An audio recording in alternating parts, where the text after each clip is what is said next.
നരേന്ദ്രമോദി സർക്കാർ ഇന്ന് സത്യപ്രതിജ്ഞ വൈകിട്ട് 7:15 രാഷ്ട്രപതി ഭവനിൽ ടിഡിപിക്കും ജെഡിയുവിനും 2 വീതം മന്ത്രിസ്ഥാനങ്ങൾ. അമിത്ഷായും നിതിൻ ഗഡ്കരിക്കും രാജ്നാഥ് സിംഗും നിർമ്മല സീതാരാമനും മന്ത്രിമാരാകും. ചടങ്ങിൽ പങ്കെടുക്കുമെന്ന് മല്ലികാർജുൻ ഖാർഗെ. മുഖ്യമന്ത്രി പിണറായി വിജയനും സത്യപ്രതിജ്ഞാ ചടങ്ങിലേക്ക് ക്ഷണം.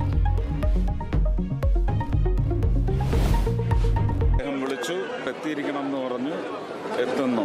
ബാക്കിയെല്ലാം ഇനി അവിടെ ചെന്നാൽ എനിക്ക് അത്രേ പറയാൻ പറ്റുന്നു.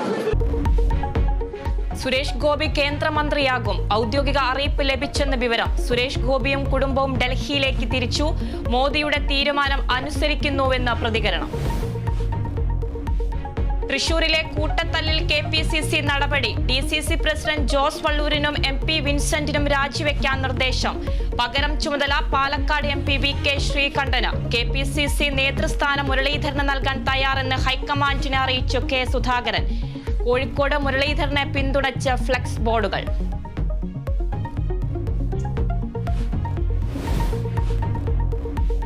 കോഴിക്കോട് ടൂറിസ്റ്റ് ബസും കാറും കൂട്ടിയിടിച്ചു. ഒരു മരണം. തൃശൂർ ചാഴൂരിൽ നിയന്ത്രണം വിട്ട കാർ കടയിലേക്ക് ഇടിച്ചു കയറി ഒരാൾ മരിച്ചു. തൃശൂരിൽ KSRTC ബസ് പ്രതിമയിൽ ഇടിച്ചു കയറി അപകടം. അങ്കമാലിയിൽ ഓടിക്കൊണ്ടിരുന്ന കാറിന് തീപിടിച്ചു. സംസ്ഥാനത്ത് ശക്തമായ മഴ തുടരും. കണ്ണൂരും കാസർകോടും ഓറഞ്ച് അലർട്ട്. 10 ജില്ലകളിൽ യെല്ലോ അലർട്ട്. സംസ്ഥാനത്ത് ട്രോളിംഗ് നിരോധനം അർദ്ധരാത്രി മുതൽ.